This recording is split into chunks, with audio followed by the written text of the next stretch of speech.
సంవత్సరాలు జైల్లో పెట్టారండి. 5 సంవత్సరాలు కూడా ఆయన డాటా లేదండి. ఇడిపించడండి. కోర్టుకు వచ్చి సాక్ష్యం చెప్పాలండి. అందులోనే పెట్టుకుని ఉన్నారండి. నా కొడుకు అందులోనే మగ్గిపోతున్నాడండి. నా కొడుకు 5 సంవత్సరాలు అయిందండి. జైల్లోనే ఉన్నారండి. జైల్లో పెట్టించారండి. ముఖ్యమంత్రి గారు 5 సంవత్సరాలు మట్టించి కోర్టుకు రమ్మంటే రావట్లేదు, సాక్ష్యం చెప్పమంటే చెప్పట్లేదండి. నా కొడుకు అందులోనే 5 సంవత్సరాలకి ఉన్నారండి. 5 సంవత్సరాలు మట్టించి అందులోనే మగ్గిపోతున్నారండి. రమ్మంటే రారండి, సాక్ష్యం చెప్పరండి. మాకు ఏదో నా కొడుకు విడుదల చేసి మా కుటుంబం ఆదుకుంటారని ముఖ్యమంత్రిని అడుగుతున్నానండి. నా కొడుకు జైల్లో ఉండి ఫోన్ చేశారండి. అమ్మ నేను ఇక్కడ దీక్ష చేస్తున్నాను, అన్నయ్య నువ్వు వెళ్ళి విజయవాడలో దీక్ష చేయండి అమ్మ అని చెప్పారండి. నా కొడుకు శ్రీనివాసరావు చేస్తామండి అని వచ్చేది చెప్పినాక మేము వెళ్ళమండి, ఇక్కడే ఉంటామండి, ఇక్కడే చేస్తామండి. నా పేరు జనపల్లి సుబ్బరాజు అండి. నా సోదరుడు జనపల్లి శ్రీనివాసరావు అలియాస్ కోడికత్తి. కేవలం జగన్మోహన్ రెడ్డి గారు ఎలక్షన్లో లబ్ధి పొంది నా సోదరుడైన నా తమ్ముడు కోడికత్తి కేసు అని పెట్టి లబ్ధి పొంది ముఖ్యమంత్రి అయ్యారు. ఆయన 5 సంవత్సరాల నుంచి నా సోదరుడైన శ్రీనివాసరావుని జైలు నుంచి విడుదల కావట్లేదు. ఈయన కోర్టుకి వెళ్ళరు, సాక్ష్యం చెప్పరు. ఒకవేళ మా లాయర్ గారు ఎంత కృషి చేసినా కోర్టులు కూడా మరాయించి జడ్జిలు కూడా న్యాయం జరపాల్సిన జడ్జిలు కూడా చేయట్లేదు. కేవలం ఏంటంటే ఒక దళితుడు అనే వివక్ష కూడా మన రాష్ట్రంలో న్యాయస్థానాలు కూడా చూపించున్నాయి. అలాగని కేవలం మాకు న్యాయం జరగాలి, జగన్మోహన్ రెడ్డి గారు వచ్చి కోర్టుకు వచ్చి సాక్ష్యమైనా చెప్పాలి, లేకపోతే ఎన్ఓసి అయినా ఇచ్చి నా సోదరుడైన శ్రీనివాసరావుని ఇడిపించాలి, మా కుటుంబాన్ని ఆదుకోవాలి.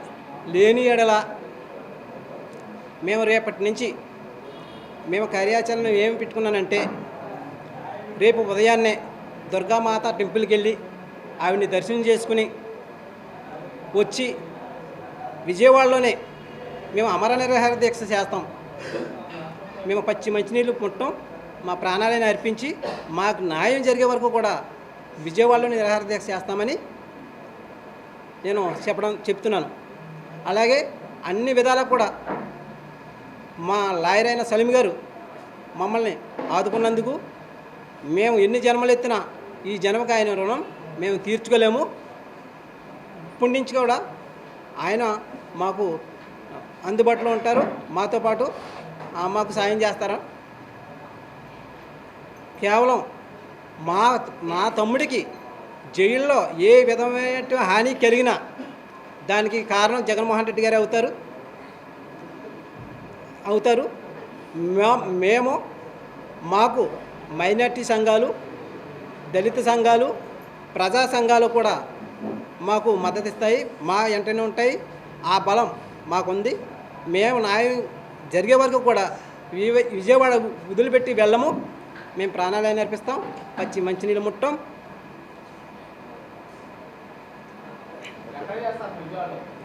ఎక్కడన్నది రేపు దుర్గామాత టెంపుల్కి వెళ్ళి దర్శనం చేసుకుని వచ్చి ఎక్కడ అన్నది కార్యాచరణ అప్పుడు చెప్తాం. అది సార్ అనుమతులు కోరటానికి పోలీసు వారు ఇంటికాడ ఉంటేనే ఇల్లు గడప దాటకుండా అరెస్ట్ చేసేస్తున్నారు సార్. పోలీసు వారికి తెలియదా న్యాయస్థానాలు ఏం చేస్తున్నాయో తెలియట్లేదా? జడ్జిలు కూడా ఆలోచన మనసు పెట్టి, అయ్యో ఒక దళిత పేద కుటుంబం బజార్ని పడిపోయింది, వాళ్ళ తల్లి అలోమని ఏడుస్తుంది, ఆ ఉసురు మనకు కూడా తెలుస్తుందని గ్రహించారు కదా ప్రతి ఒక్కరు. ముఖ్యమంత్రి గారు ఏమైనా ఎవరైనా చూస్తున్నారు కదా కళ్ళతో, గ్రహించి న్యాయం చేయాలి కదా, ఆదుకోవాలి కదా. ఏమి న్యాయం చేయట్లేదు, న్యాయం జరిగే చోటేమో జరగట్లేదు. ఆ దళిత వివక్ష అనేది కనబడుతుంది. ఎందుకంటే డబ్బున్న వాడికి పలుకుబడి ఉన్నవాడికి ఒక రాజకీయ ఒకటి, ఏమీ లేని పేదవాడికి ఇది దరిద్రం. ఇది ఈ ప్రభుత్వం ఎన్నోసార్లు విశ్వ ప్రయత్నాలు చేస్తాం జగన్ గారిని కలటానికి, ఎన్నో అర్జీలు పెట్టాం. గౌరవపదంగా అమ్మ నాన్న ఫోటో కూడా వేసి లెటర్ పెట్టాను మా గ్రామం వచ్చినప్పుడు. అప్పుడు ఆయన వచ్చేది రేపు వస్తాడంటే ఎలా అరెస్ట్ వారంటూ మమ్మల్ని హౌస్ అరెస్ట్ చేశారు పోలీసులు. అయ్యా ఏంటి దౌర్భాగ్యం అంటే, సుబ్బరాజు మా ఉద్యోగాలు ఎగిరిపోతాయా, మా మీద దయ ఉంచండి మీరు అంటే, సరే సార్ మీరు ఏదో చిన్న స్థాయి ఉద్యోగస్తులు, సరే మీ మీద గౌరవం చెప్పి వదిలేస్తాం, మాకు న్యాయం ఎప్పుడు జరగాలి అప్పుడే జరుగుద్ది, ఓన్లీ భగవంతుడు ఉన్నాడు అని చెప్పేసి మేము నిర్ణయించుకున్నాం. అందుకే ఆ ఆలోచన విధానంతో మేము ఎవరిని ఇబ్బందులు పెట్టలేదు. కేవలం ఇంకా ఇప్పుడు వాళ్ళు ఇడిచిపెట్టేది లేదు, మాకు న్యాయం జరిగే దాకా కూడా అమర నిరాహార దీక్ష చేయడం ఖాయం.